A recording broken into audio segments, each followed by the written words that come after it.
for tuning in to Family Lifestyles. I'm Nan Montgomery, the Extension Agent for Family and Consumer Sciences here in Allen County. And I have a special guest with me today. Her name is Amy Meador. She is a diabetes educator and a dietitian at the Allen County Health Department. And today we wanted to talk about diabetes because the month of November, it is Diabetes Awareness Month. And I know diabetes can be very complex, and I hear there's type 1 diabetes and type 2 and gestational diabetes. So Amy, can you tell me, what is the difference between type 1 and type 2 diabetes? Sure. Type 1 diabetes is typically an autoimmune type of diabetes. So with that particular type, the person is not actually producing insulin. The pancreatic cells become damaged and they're no longer producing the insulin that the body needs. Okay. So with type 2 diabetes, there can be some insulin deficiency, but the primary problem is insulin resistance. So they're still producing insulin, but it's just not getting the glucose into the body cells like it needs to. So you can kind of think of it like glucose is a key that gets glucose, or insulin is a key that gets glucose into the cells. Okay. But with type 2, all of those keys just aren't quite working as they need to. So. Okay. And so I see that you brought with you a flyer. So the health department has a class coming up. So can you tell me about what is this class and who all can attend? We do. It's Living Well with Diabetes. It's a virtual workshop. It's going to start on Tuesday, November 19th, and it will meet weekly. That's, of course, a Tuesday from the 19th to 26th, and then December the 3rd, okay. From 5 to 7:30. So it is virtual, so people can join from home. Nice. And hopefully this time works well for those who may be working or, plenty of time to get the kids picked up from school and, a quick dinner maybe before the class would start. So the class is about 2.5 hours for each session. We cover a lot of different things regarding diabetes. One of the most common topics that people want to know about is meal planning and healthy eating. So we definitely talk a lot about that. We cover medications, monitoring diabetes, how to avoid complications, and also how to manage high and low blood sugars. Oh, that is a lot of excellent information in this course. Now, is it free? It is free, yes. Oh, that is even better. So do you have to be, since it's with the health department, do you have to be an Allen County resident, or could you be from a neighboring county?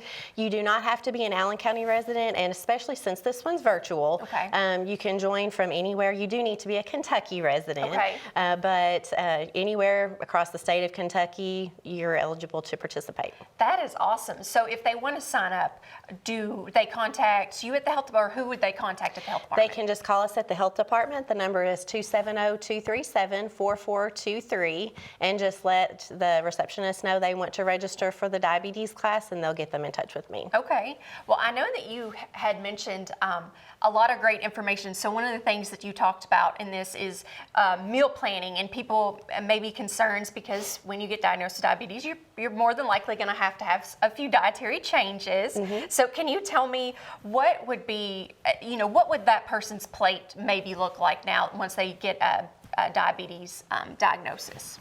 Well, the interesting thing about diabetes meal planning is there's no one size fits all. So, we get a lot of questions about carbohydrates, which carbohydrates are not bad. People with diabetes can eat carbohydrates. It's more about consistency. Okay. But there's no specific percentage of carbohydrates or percentage of calories that should come from carbs. Okay. Across the board. We try to work with individuals on a meal plan that works best for them. Okay. But a really simple way to change your way of eating that will help with blood sugar control is to use the diabetes plate method, which just involves half your plate being composed of non-starchy vegetables, which in a nutshell is about every vegetable except for potatoes, peas, corn, and dried beans. Very few exceptions to that. Okay. Then a quarter of the plate is a protein, and the other quarter would be a carbohydrate-containing food, such as your pasta, rice, breads, those types of foods, and those starchy vegetables. Okay. So that's just a really simple way of meal planning that's a good way for people to get started, especially if they've just been diagnosed and they haven't been able to see a dietitian yet, or they haven't been able to attend a class yet. That's a good way to get started. Okay. I know, I feel like talking to you before, you had mentioned that maybe you all have a recipe tool or maybe modifications of like, where could somebody get recipes if they do need to change? Do you all have a place, or do you have recommendations, or do you just kind of talk to your clientele about changing their plate? We talk to them about making individual changes, but if people are interested in recipes, the American Diabetes Association is a good place to go. A lot of times people who have diabetes also, have high blood pressure, high cholesterol. So the American Heart Association also has lots of really good recipes that would accommodate all of those needs. And then there are some other websites that we can direct people to that do have some healthy recipes, cookbooks, those types of things. Excellent. So another, I've also heard about exercise. So can you tell me the importance of exercise and how that plays with diabetes or just overall health? Well, of course, exercise is good for everybody. Yes. It helps with so many different things, both physically, mentally, emotionally. It has benefits for all those areas. But for diabetes in particular, especially with type 2, it can help with that insulin resistance. It's good for anyone with diabetes, no matter what type you have, to engage in that regular physical activity. But it does help with the insulin resistance, so helping the insulin to work better. So the general recommendation is about 150 minutes a week of moderate intensity physical activity for most people. Or it can be, fewer minutes if it's more vigorous physical activity.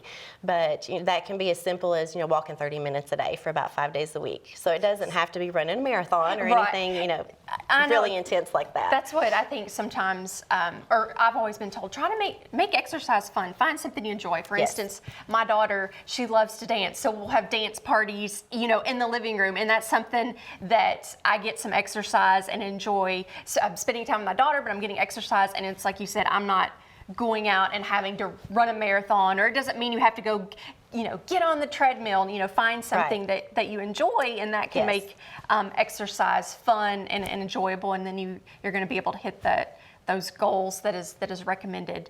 And you're going to continue it. If it's enjoyable, you'll continue doing it. If it's not, it's very hard to stick to. Absolutely. I 100% agree. Yes. I think if you told me I had to go running had to be the only way that I could do physical activity, it would not make it enjoyable for myself. I can definitely say that. Yes. So if somebody wants to sign up for this class, can you repeat the number again for the health department and how they sign up? Yes.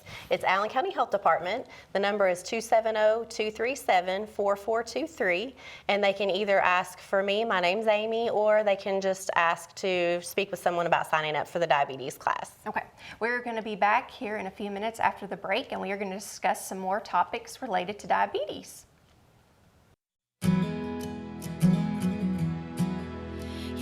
There's a light that glows by the front door. Don't forget the keys under the mat. When childhood stars shine, always stay humble and kind. Don't expect a free ride from no one. Don't hold a grudge or a chip, and here's why. Bitterness keeps you from flying. Always stay humble and kind. Hold the door, say please, say thank you. Don't steal, don't cheat, don't lie. I know you got mountains to climb, but always stay humble and kind. When the dreams you're dreaming come to you, when the work you put in is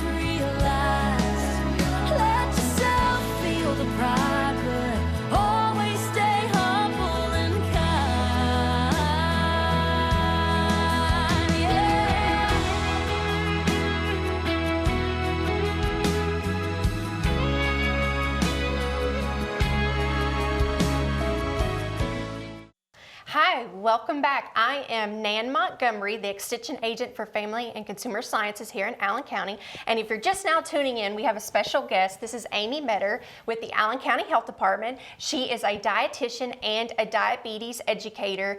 And we have just been talking about a class that the health department is offering. So I'm going to have Amy tell us once again just to kind of a little bit about the class if you missed it and how you can sign up for it. And then we are going to talk about some more information about diabetes as this segment progresses.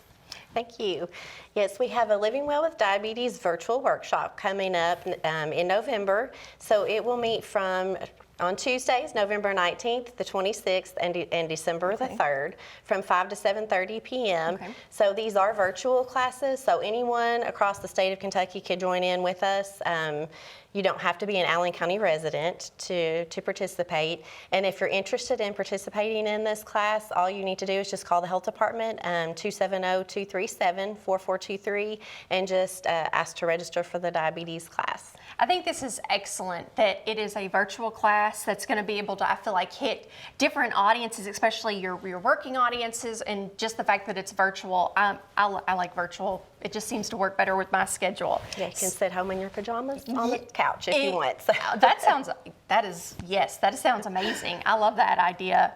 And one thing to keep in mind, some people are kind of squeamish of virtual classes and Zoom and things like that. If you're not comfortable with, you don't even have to keep your camera on if you don't want to. We encourage participation, of course, but if that's just not something you're very comfortable with, you don't have to talk during the classes or leave your camera on if you don't want to. That's excellent. It's going to provide, an atmosphere so everybody, you can learn the curriculum, and that's just a wonderful, opportunity for everyone. So can you tell me a little bit when it comes to diabetes, what would be some warning signs or symptoms that people would need to be like, maybe I need to talk to my doctor about this? Okay. There are some different signs depending on whether it's type 1 or type 2. Okay.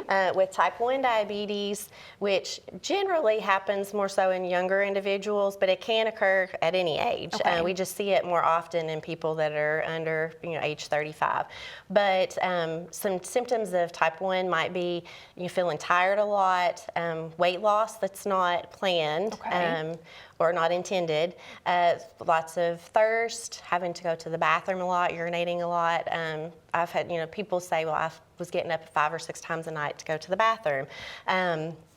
Sometimes they might experience some irritability when blood sugars are out of range. And then with type 2 diabetes, more often than not, we hear people say, well, I was thirsty a lot, I was going to the bathroom a lot, I just didn't feel good, I was tired all the time. And then sometimes they don't really notice the symptoms because particularly with type 2, they come on, they're not so sudden. Okay. Type 1 is more sudden. People tend to get sicker with type 1 as far as it's more of an immediate, concern. And they usually need more immediate health care. But with type 2, it comes on more gradually. So they may not notice those symptoms as easily, or they just might attribute it to something else. Be feeling tired. They may just think, well, I've been more busy than usual, and not really think about that as being a symptom. Okay. So, a lot of times people may have type 2 diabetes for 6 years before it's ever diagnosed. That's the average amount of time that, people have it before it's recognized. So, wow. Yeah. I did not know that. So, if you just have any of these concerns, would you just say, can you test me for diabetes because I have these symptoms, or maybe what would be other questions just to ask your doctor? Is it just pertaining to those different symptoms and your doctor would know to test you, or how do you kind of go about that if you have concerns? Well, the American Diabetes Standards of Care actually they recommend everyone over the age, if you're 35 or older, you should be screened for diabetes. Okay.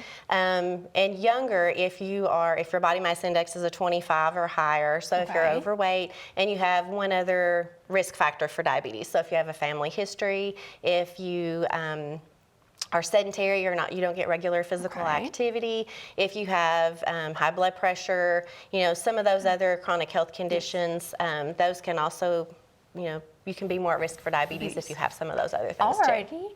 That is excellent information. So I know that there's this term with associated diabetes and A1C. So can you explain, what is an A1C and how does that relate to diabetes? So a hemoglobin A1C is a measure that can be done that gives you an idea of what your blood sugar has averaged over about the past 3 months. Okay. So what it looks at is how much of your hemoglobin actually has sugar attached to it. Okay. So generally, like with someone who, if you have diabetes, if your hemoglobin A1C level is a 6.5 or higher, that's considered a diagnostic level for diabetes. Okay. For pre-diabetes, anywhere between a 5.7 to a 6.4 can be considered like pre-diabetes level. But generally, they don't just base that on one test. Okay. They're going to retest to make sure that that's an accurate reading. So if you are pre-diabetic, what are some things that you could do so that you don't become diabetic in that category? So one of the biggest things is weight loss. So if you're overweight or you have some extra weight to lose, about 5 to 7% weight loss can make a big difference in blood sugar levels. Yeah, so it doesn't take a huge amount of weight loss. And then physical activity. So that 150 minutes a week can really be helpful. So we offer a diabetes prevention program, which the intention of that is to help people to avoid type 2 diabetes if they either have prediabetes or they're considered high risk for type 2. So those are two of the big goals for that program, is to increase the physical activity and that 5 to 7% weight loss if they need to lose weight. Okay. I know we talked about it earlier in the segment. We talked about exercise being one of those, it's exercise. It may not be fun, but we talked about, find something that you enjoy. For me, running is not one of those things I enjoy, so that would not be. It'd be dance parties with my daughter, or some people might enjoy getting out and walking and viewing nature. And so just small lifestyle changes like slightly adjusting your plate, losing a little bit of weight, and getting exercise seems like that it can drastically help, whether if you're on that verge of being pre-diabetic turning into diabetes. So smaller lifestyle changes start to add up and can make a big impact with different chronic diseases that we face within our families. So thank you for tuning in to Family Lifestyles, and we will be back after the break with some more information.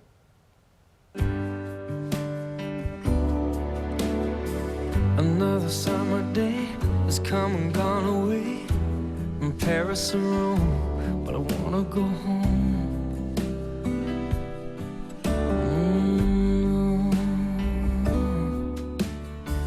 Maybe surrounded by a million people, I still feel all alone. Just wanna go home. Oh, I miss you, Let me go home.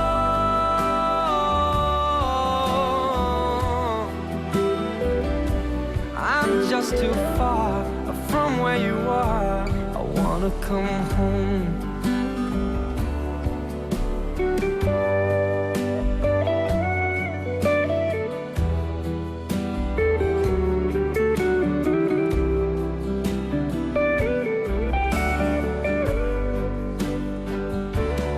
Let me go home.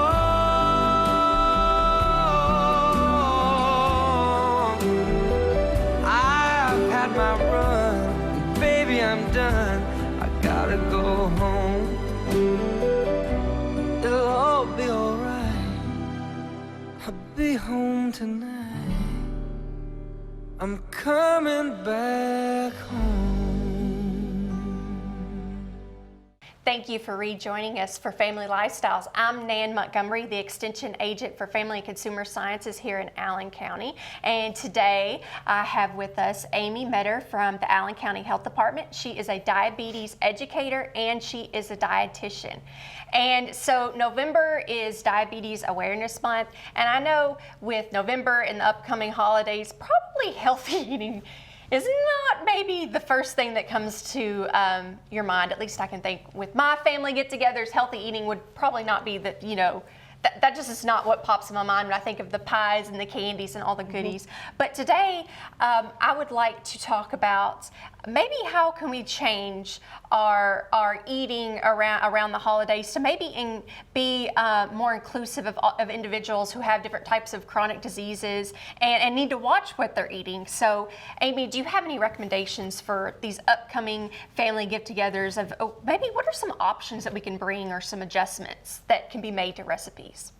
Well, I think, first of all, just some tips that I generally recommend for people who have, whether it be diabetes or cardiovascular disease and any type of chronic disease that, nutrition plays a big role. Yes.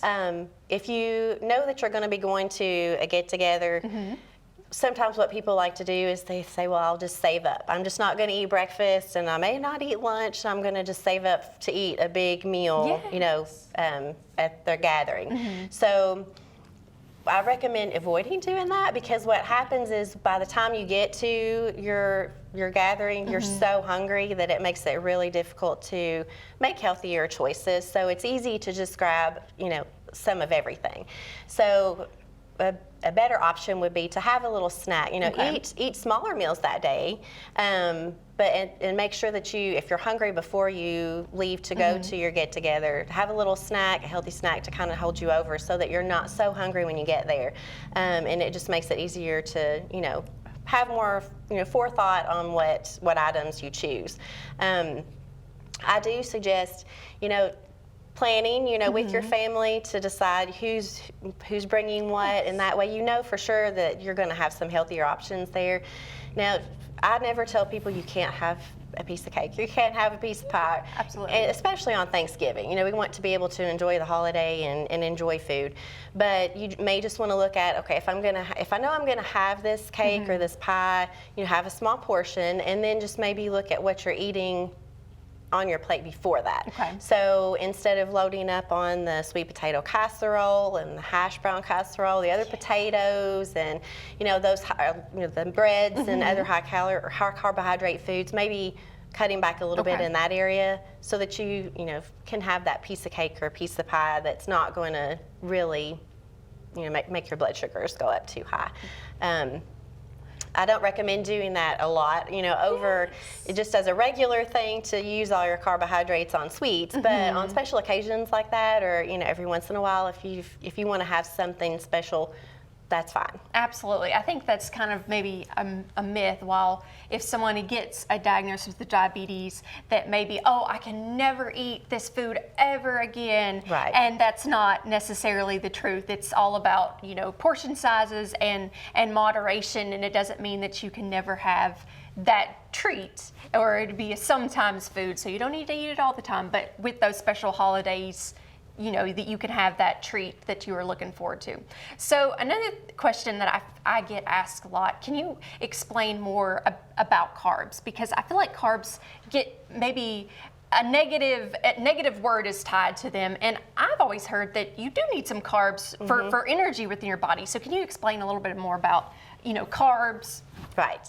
Carbs are not bad. So, we do need carbohydrates for fuel. Our brains especially prefer carbohydrates. Okay. So the key thing is more consistency and portions when it comes to carbohydrate intake. So, and like I said earlier, there's no specific, cut and dry amount of carbohydrates that everyone needs that works across the board. But in general, if you're working on, looking at reducing your carbohydrate intake, that can help with blood sugar control, but you can still have carbohydrates. Okay. Some carbohydrates are more nutrient dense than others, so what we call complex carbohydrates. All right. So in particular, whole grains, like your whole grain breads and cereals, and like oatmeal, your brown rice instead of white. Those types of grains carry more of a nutritional punch compared to the processed things like your white bread, white rice. So you can get more more bang for your buck with those foods. And with the higher fiber content, they help to slow the rise of your blood sugar after you eat them, so you don't get as much of a spike if you eat brown rice compared to white rice. And another thing that sometimes I hear about small nutritional or dietary changes is maybe the cost, but I've realized in the grocery store when I made changes that your whole wheat bread versus your white bread, relatively it's the same cost. Or if you're going to do spaghetti and you were doing whole wheat versus the regular white spaghetti noodles, that the cost, once again, it's going to be the same. So you can make small dietary changes and you can still be on that budget and still be healthier and helping your body and getting those nutrients and fiber and vitamins and minerals that you need, and not spending a fortune like some individuals might think that they have to go and spend a lot at the grocery to eat healthy, when they can have those items that are the same cost, just small dietary changes. And even small changes are great because they're more sustainable. And then once you make one small change, you can build upon that and implement another one. So I've had people say, well, I don't like the taste of whole wheat pasta, or I don't like the texture of it. So you might even try mixing. Do half white and half whole wheat pasta for a little while to kind of get yourself used to that change in the texture. And it has a little more of a nuttier type of flavor. So it's just like, when people switch to skim milk from whole milk. Yes. You don't usually go directly from one to the other. You maybe do 2% in between, and then maybe mix them for a little while to give your taste buds a chance to adjust. So yes. So if you have questions about diabetes, if you would like to register for the upcoming diabetes class that the Allen County Health Department is having, Amy, can you tell us once again, what is your name and your contact information, so that if people have questions, they can get a hold of you? Sure. My name's Amy Meador. I'm with Allen County Health Department. And if you're interested in either our upcoming diabetes workshop or our diabetes prevention program, you can call us at 270-237-4423. And as always, you can contact any extension office across the state of Kentucky. We have one in all 120 counties. And if you would like any type of healthy recipes, you can contact your Family Consumer Science extension agent, and we would be more than happy to get you any recipes. You can also visit a website called Plan Eat Move. This will also have a plethora of recipes that are healthy and budget friendly. So thank you for tuning in for Family Lifestyles, and see you next time.